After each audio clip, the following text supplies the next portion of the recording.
This is Hannibal here from the HannibalTV.com with my daily wrestling news update. AEW's Rampage Premiere did a 0.31 rating. So I believe the Dynamite Premiere a few years ago did around a 0.66 rating. So that's got to be a little bit disappointing for them. SmackDown, that aired the same night, did a 0.58 rating.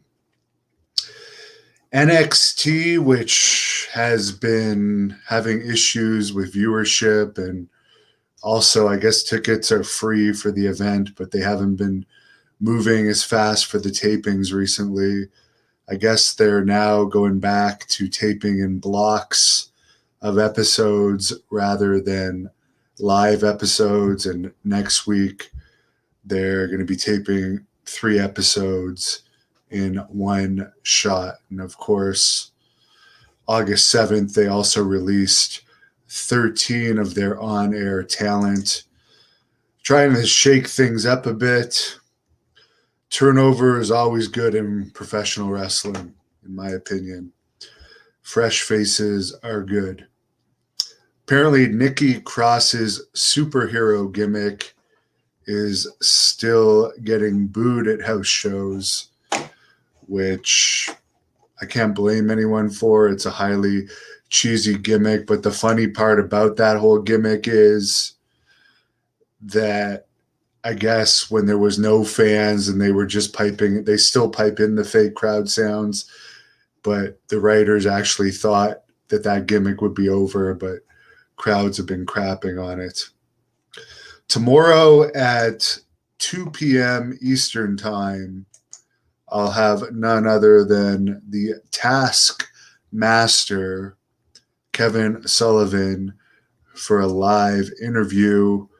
Here he is holding the Blood Hunters Texas Championship that he's still undefeated for, as well as the original World Class Pro Wrestling Texas Championship that his friend Craig owns.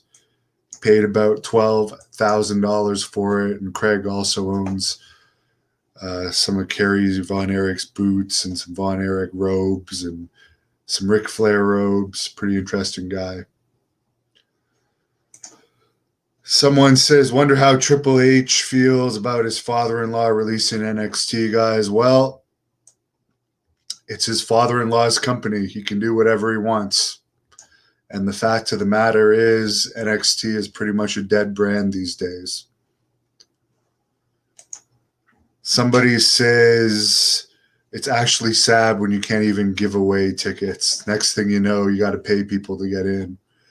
Well, Impact Wrestling actually did that here in my town of Ottawa when they came here in 2017. They offered people $50 to come watch their Impact tapings through the Angie's Models Talent Agency here in Ottawa. And the sad thing is, Impact is even less popular now since then. The only thing keeping Impact relevant, and NWA relevant for that matter, is the exposure that AEW is giving those brands. Someone says they're trying to give Nikki Cross the Hurricane Helms vibe. I didn't like the gimmick on Hurricane either. He was best as 3 count. Big Richard, would WWE ever do a show in Afghanistan? I believe they did possibly do a tribute to the troops over there. Gerardo says he never found NXT to be as good as people hyped it to be. I've never been able to sit through a full NXT episode. I've only seen the highlights. It doesn't appeal to me whatsoever. So that's the main news. So check out my interview with Mr. Kevin Sullivan tomorrow at 2 p.m. Eastern Time. I will be doing a lot of fan questions. I interviewed Bobby Fulton of the Fantastics on Sunday, and that has had a lot of good feedback. So we also air a lot of our content on the Hannibal TV Facebook page. Follow us on there at the Hannibal TV, and on Twitter at the Hannibal TV.